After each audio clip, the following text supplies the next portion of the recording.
On this edition of Jerusalem Dateline, what's next as Prime Minister Benjamin Netanyahu begins to build a coalition and form his government?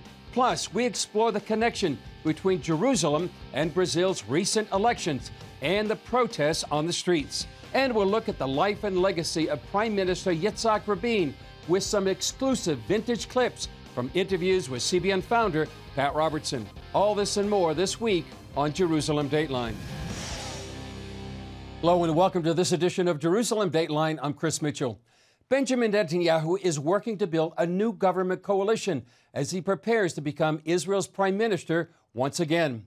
Israel's last election gave Netanyahu and his bloc of right-wing religious parties a 64-seat majority in the 120-seat parliament. Outgoing Prime Minister Yair Lapid's coalition won just 51 seats. Netanyahu called for national unity in an address to parliament after the election. After the election campaign is over, after the dust has settled, the bickering between the camps, you have to get out of the trenches and know how to work together. The differences of opinion will not disappear, and that's okay. In several areas, we have sharp debates, which also need to be managed with responsibility and consideration. Netanyahu is expected to finalize a new governing coalition in the coming weeks, after President Isaac Herzog gives him the official mandate to form a government. I spoke with political consultant Eli Pipretz about Israel's latest election and how it could impact ties with the U.S. Eli Pipretz, thanks for joining us on Jerusalem Dateline. It's been just about a week after the election. Tell us, what are your main takeaways from the results? Thank you, Chris. I would say the main takeaway is, first of all, is an affirmation of Prime Minister Netanyahu's leadership. The country saw, Israel saw what leadership was like, what their government was like without him in power, and they found a government that was divisive, that was intolerant, something they wanted nothing to be a part of anymore. So the return to norm, return to traditional family values, traditional strength and security. Those some of the main themes that you take away from the results? Absolutely. I mean, you look at the level of voting. People voted primarily for Netanyahu at a very similar level as before. His support has not been eroding, but we saw parties that were very much affiliated with traditional values. Those parties went up significantly. You can look back, we had election just last year, 15% increase from last year. And you go back all the way to 2019, 4 years, 33% increase. That's a huge amount, and that's what propelled Netanyahu into what should be a very stable, right-wing, traditional values government. A lot of the media internationally, and as I believe we were talking earlier, the Jewish media, have focused on Itamar Ben-Gvir. How do you explain that phenomenon, and how do you explain the kind of popularity he has right now? Well, you know, Itamar Ben-Gvir is someone who is a bare-knuckles politician, someone who is not prone to social media, someone who is known for what he does on the ground. We have, similar to in the U.S., where you have a lot of crime, you have the inner cities, a cauldron. You look in Israel, and we have also quite a bit of terrorism, and people want answers. People don't want slogans. Itamar Ben-Gvir represents that. But I think more than that, what Ben-Gvir's support is solid right-wing politics. In Israel, you typically, in a parliamentary system, you'll have a major right-wing party like Netanyahu's. Then you'll have smaller parties to the right that keeps them in check. You might think of it in the U.S., you might have a Freedom Caucus on the right, you might have a Progressive Caucus on the left. So you have these parties on the right that keep Netanyahu right-wing. That's what Ben-Gvir's voters wanted, not necessarily anything else that the left in the U.S. And other places are trying to impose upon him. There's been some reaction in the U.S., certainly for some politicians. How do you see the results affecting U.S.-Israel relations? I think, unfortunately, too much of communication between this administration, the U.S., the Biden administration, and Israel is less about international affairs, more about domestic politics. They're trying to virtual signal to left-wing voters to say, hey, Israel, even Israel has racist intolerance. And unfortunately, that I think is going to run a little hollow. But that's the news cycle that we're in right now, and I think that they're going to continue doing that to the detriment of the U.S.-Israel relationship. Are we going to see differences perhaps in the Iranian nuclear deal, U.S.-Saudi Arabian relations? I think part of what we're going to be seeing in the election tonight in the U.S. Is a repudiation of a Biden administration that has been focused on legitimizing an Iranian regime that now we see how horrific they have been to their own people. That's not a reason why anybody is necessarily going to vote, but it is coloring the environment that we're in, this lack of leadership, and also this desire to engage with the worst elements to try to normalize them, try to mainstream them. Why? Because when you have a world of good and evil, that is very biblical. That's very traditional.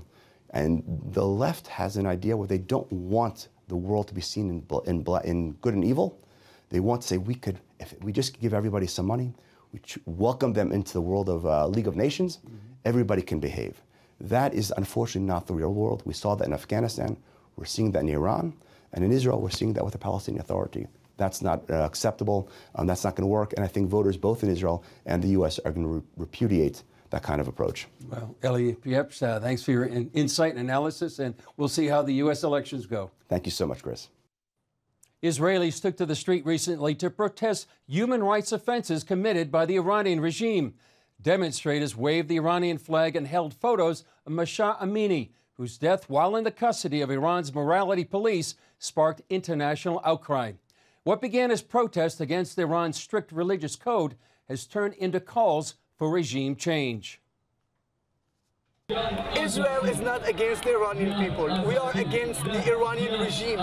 The Iranian regime that terrorized everyone, not only the Middle East, not only Israel, but also their own people. And this is something that we need to stand with the Iranian people against that awful regime, that terrorist regime. And you know what? I'm so proud of the Israeli society. Arabs and Jews here supporting the Iranian people couldn't be more prouder. Iranian forces have violently cracked down on protesters. Human rights activists say at least 270 Iranians have been killed and 14,000 people have been arrested during the demonstrations. Coming up, days after Brazil's presidential election, millions of its citizens are out in the streets demanding an audit of the votes. A CBN News exclusive examines the spiritual connection between this strategic South American country and the Jewish state.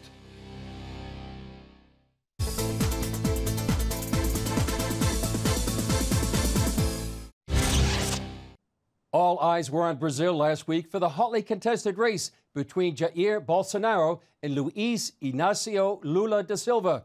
We spoke with Jerusalem Prayer Breakfast founder Albert Wexler and the founder of Watch.org, Bill Koenig, for their thoughts on the election.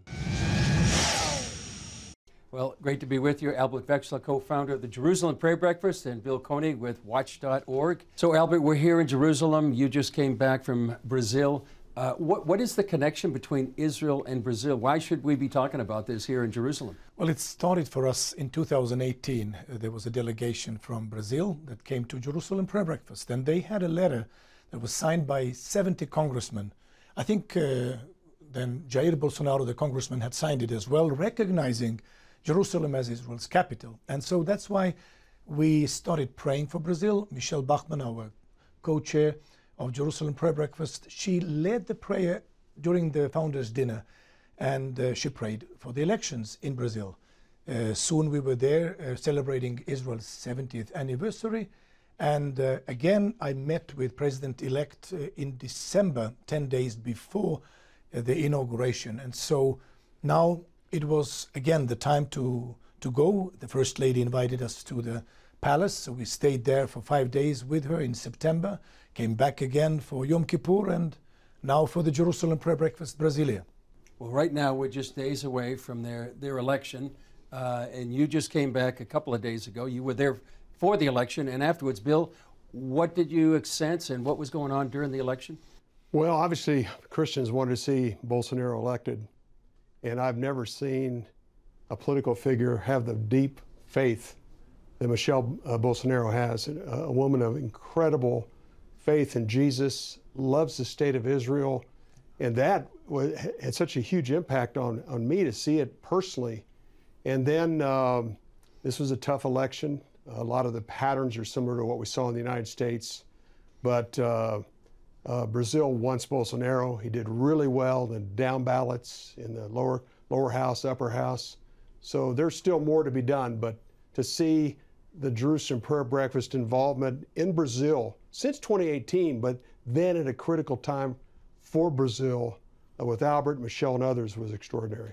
We were there and we were able to encourage the First Lady. We were able to pray with her and with her team, and I think it was a very, very significant moment that the Lord allowed us to be there and be part of this great destiny moment of Brazil. And I had a privilege of having a private breakfast with the President on September the 4th. And I had an opportunity to talk about Jerusalem prayer breakfast with him. And then he just stopped me. He said, you know, I made a promise to move the embassy. And then he said, I spoke with Arab leaders, MBS, and I asked them, what do they think if Brazil would move the embassy? What would they think? And he said the answer surprised him. They said that it would be the internal issue of Brazil. They would not object. And so I think that it would be very important for the President to make good his promise of moving the embassy. And I believe that it's not over. I believe that we should all pray. I think that our viewers would need to pray for Brazil as they pray for Jerusalem, because standing up with Israel, like Bolsonaro and his team have been doing so far, is so important for the future. So how can people be praying for Brazil right now? I believe that justice and the truth would come out, that if there's been fraud, that it would be exposed, and that these processes would be transparent, that people would gain trust again in the democratic processes taking place in Brazil and elsewhere in the world. Albert, Bill, would you lead us in prayer? Well, I think, Bill, you are much better in that. You did it in the beginning, so let's go on with you. Heavenly Father, thank you for this opportunity to be with Chris today. And Albert and I greatly appreciate it after being in the land and being there to watch just took place in Brazil, and to seeing a First Lady that had such incredible love for you, Yeshua, and the state of Israel. So Lord, so many people across the country were praying for President Bolsonaro, and we just pray that your plan, your perfect will happen in Brazil for your glory, for your purpose at this moment, for Jesus' glory, for Jesus, and all of this in Jesus' name. Amen. Up next, Israel remembers the life and legacy of Prime Minister Yitzhak Rabin on the 27th anniversary of his assassination. This week, Israel remembered the assassination of Prime Minister Yitzhak Rabin at the hands of a Jewish extremist in 1995. Here's a look at Rabin's legacy and how it's still being felt in Israel today. Saturday evening, November 4th, 1995, Prime Minister Yitzhak Rabin had just sung Shir LaShalom, the song for peace, along with some 100,000 Israelis in Tel Aviv. He was a man of the left who was respected on the right. He was a man who was cautious, who made bold decisions. Shortly afterward, a Jewish extremist gunned down the Prime Minister. It was not just a political assassination, it was the murder of a hero and a grandfather. Rabin is buried here in Mount Herzl Cemetery in Jerusalem. Many Israelis come here to honor his legacy. His murder stunned the nation and the world. Leaders from some 40 countries traveled here to Jerusalem for Rabin's funeral. Though we no longer hear his deep and booming voice, it is he who has brought us together again here, in word and deed, for peace. A few years earlier, Rabin told CBN founder Pat Robertson Israel must remain strong in the face of threats. Does it seem as if Syria, possibly any of the other Arab states, might want to move into some kind of a jihad against Jerusalem, against Israel, or is that likely? I was born here in Jerusalem. I fought in the two wars that decided the fate of Jerusalem to become the capital of the state of Israel. And I believe that they'll never be able to fulfill what they try to achieve as long as we'll keep our powder dry, our belief unshaken, and we'll have the patience to do what our heritage, religion call us to do. Michael Widlansky, author of Battle for Our Minds, says the problems of today closely resemble those from decades ago. Some of the world's leaders don't interpret events correctly. Rabin was genuinely loved in Israel, but even at the time of his death, many Israelis thought that his bold action towards peace was a mistake. In 1993, Rabin and PLO Chairman Yasser Arafat's representatives signed the Declaration of Principles in the presence of U.S. President Bill Clinton on the White House lawn. The agreement with the Palestine Liberation Organization did several things. First of all, it saved the Palestine Liberation Organization. The second thing is it brought in an era of terror unmatched in Israel's history. And the third thing is it taught Israelis that to build peace required more than just hoping for peace. It meant building security.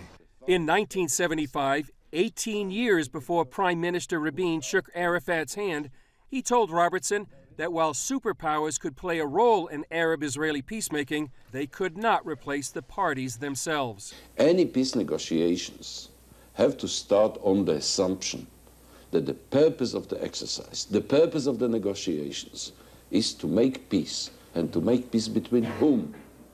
Between the Arab countries and Israel. Prime Minister, if the Arab countries are not truly willing to accept peace negotiations with Israel, do you feel that the efforts of the superpowers, either the United States or Russia, will bring anything good towards peace? I think that the major powers can create conditions, can create the environment that would lead the Arab countries on one hand and Israel on the other hand to make peace. But the peacemaking is the responsibility of the parties to the conflict. In 1979, Israel signed its first peace treaty with Egypt, and in 1994, its second treaty with Jordan. Both agreements have held for decades, despite ups and downs. The peace agreements that Israel made proved several things. First, Israel wants peace. Secondly, Israel can make peace with real countries when there are real joint interests. But third, Israel should not try to make peace with make-believe organizations of make-believe minorities with make-believe national movements. Former U.S. President Bill Clinton spoke to a Tel Aviv rally marking the 20th anniversary of Rabin's assassination.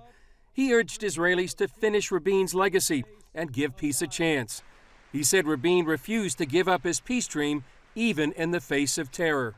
Whenever there was a terrible incident here and I would call him, he simply repeated what we in the White House came to know as Rabin's Law. We will fight terror as if there were no negotiations, but we will negotiate as if there were no terror. But Widlansky says if Rabin were alive today, he'd be rethinking the path to so-called peace that he took. I think he would be very disappointed with his own endeavor and would say Israel has to rely upon itself, upon God, and upon its own better judgment. Still ahead, a Holocaust survivor remembers staying on the run from the Nazis with her mother. See how CBN Israel is taking care of her in very practical ways.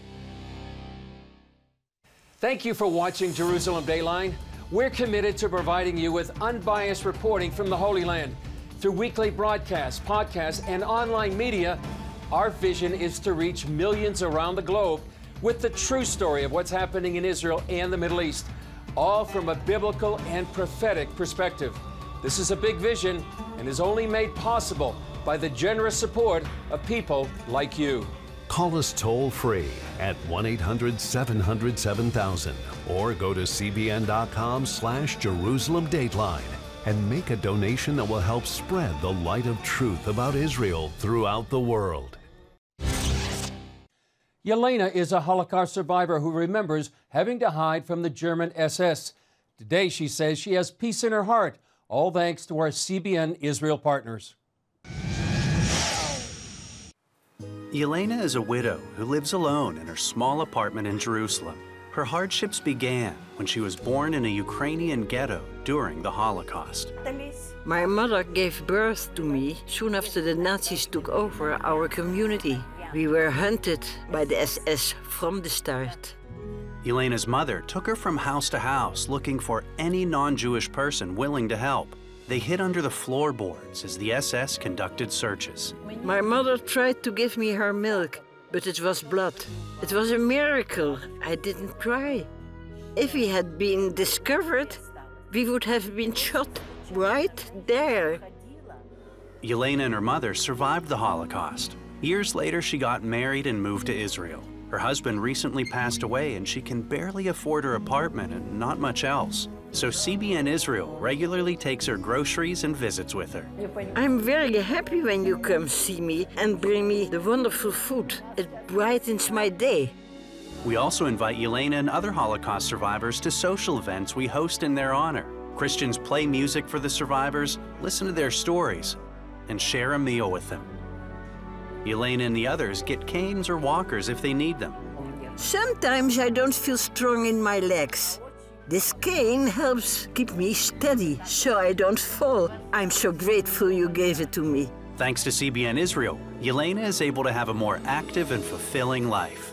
I say from all of us Holocaust survivors, thank you. You give love and support through this food and these events. God bless you, and may you have the same peace in your heart that you have given me. Well, that's all for this edition of Jerusalem Dateline. Thanks for joining us. Remember, you can follow us on Facebook, Twitter, Instagram, and YouTube. And you can also access CBN content through our CBN News and other CBN apps.